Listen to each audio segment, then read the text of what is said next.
do a little bit of recall, but this time it was these from behind. And yeah, going upwards.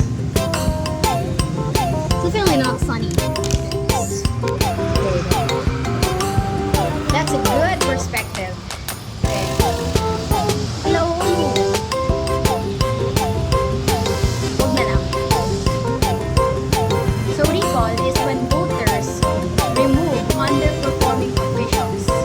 And referendum is when voters amend or propose laws directly. Amend or propose local laws directly.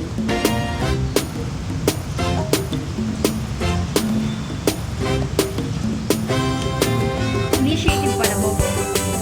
So recall is when voters remove underperforming officials. And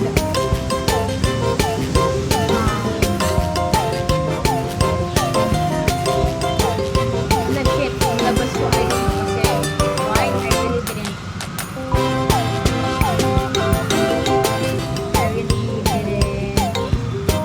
scan it directly. So pero let's just scan it directly next time. So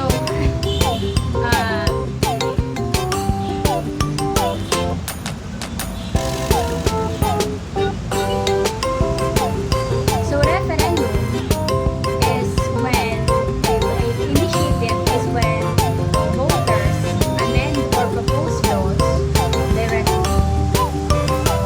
Referendum is when voters approve or recommend local laws. Ayan. Approve or reject laws. That is when voters approve or reject local laws. The local government, RA,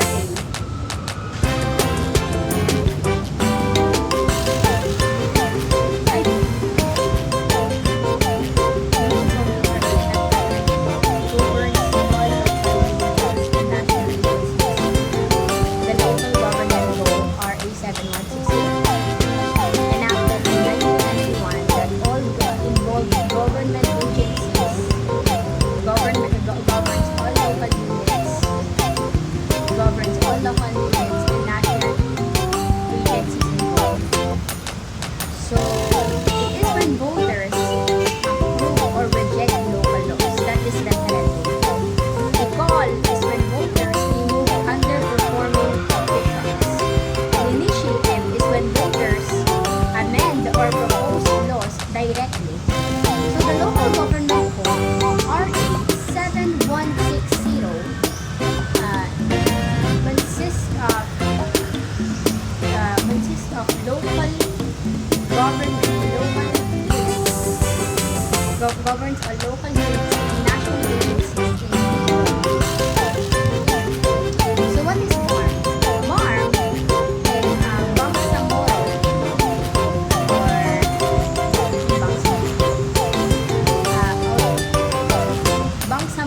The bill was the result of several decades of Philippine government and moral groups, and peace talks of Philippine government and moral groups like Moro Islamic Liberation Front or MIL. So the Bangsamoro organic law provides a landmark piece of legislation enacted in 2000. So this bill was the result of the several decades peace talks between Philippine government and Moro groups such as the Moro Islamic Liberation Front or MILF. So the RA 11054